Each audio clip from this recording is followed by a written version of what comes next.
to you from the almost impossibly beautiful Queenstown, the adventure capital of the world.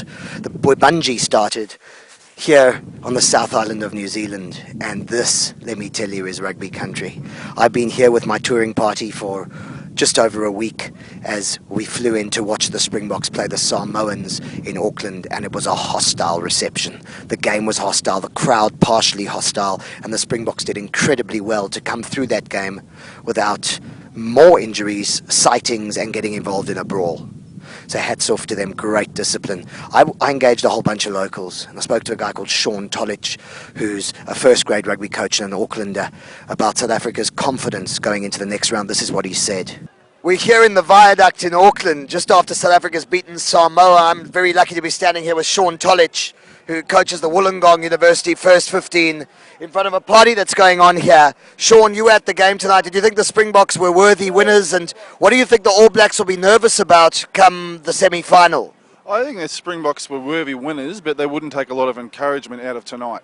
So in the first half, they were very structurally sound, and the defence was very, very good. And they should have gone away at 13-0. You'd think they would have gone away with that game, but the Samoans seemed to have it all over them in the second half. So the Samoans got more creative, started running some sharper inside lines and started using their footwork, and the All Blacks probably would have taken note of that, I would have thought. So the All Blacks would offload more, use their feet well, and would take a lot of heart out of watching that second half. So you definitely shouldn't be overconfident. What you probably showed in terms of tonight is you need a little bit of flair and a little bit of creativity to finish some things off. So whilst you've got a very sound structural game for the quarters and semi-finals against New Zealand and Australia in either the quarter of the semi, you need a little bit of magic to come through. So something needs to come through in the next week, just to have a little more innovation and creativity in the outside backs. I also engaged with a few other locals, including a chap called John down in Wellington. He's an All Black man, a staunch rugby supporter, and he was lacking a bit of confidence as far as the ABs, which is what they call the All Blacks, were concerned. This is what he had to say. John's a little bit worried. John, what worries you about Graham Henry and the All Black chances? I think it's deciding which is the final team that we're going to have. I think it's about running our own ball from our own goal line or our own 22. And it's about teams like South Africa and England who could possibly play a 10-man game, and a 10-man game to the game that we've been playing, I think has some concerns for us. John, this is you with your opinion just after giving 80 points to the Canadians. What do you look like? What do you look like when you guys score 25 or 30 points in the game? Well, we scored 80 points. We had Victor Vito on the wing. And we moved the first five, Colin Slade, from first five out to the wing before he went off. So I think New Zealanders are just a bit worried about what the final team is going to be, given also that Dan Carter is out. Do you think that the loss of Carter could have a major impact on this tournament? Not to date, but the quarters and the semis in particular, he's going to be a crucial loss. But, you know, we have to take into account that he played in the last World Cup that we didn't win.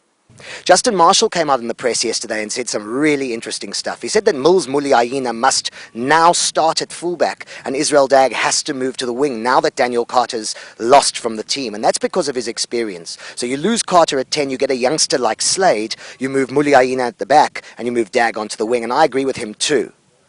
I would imagine though that Slade isn't the right choice for the All Blacks, and if I was them I'd seriously consider Piri Wipu starting at 10.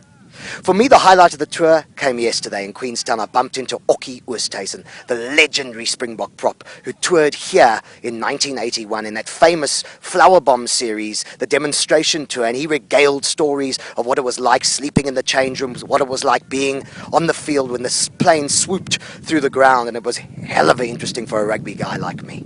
Driving into Queenstown yesterday, I also called a local radio station. It was a talk radio station. I thought it important just to socialise the idea that the Boks were going to play Wales in the final, just to see what would happen. Well, it never went as well as I thought, and the response that came from the crowd after that who called in was quite interesting. And when I arrived in Queenstown, I saw a shop. It said the World Champions Rugby Store, so I went in and asked if I could buy a Springbok jersey. Of course, the guy behind the counter looked at me with a wry smile and said, obviously just trying to get full value out of your last few days as champions, aren't you, mate? Which I thought was great banter and a great response from him, and it's all just in good fun. Anyway, that's all from me. I'm Stephen Morris. This is Rugby Vibe, brought to you by Prongster. We'll see you next week from the North Island.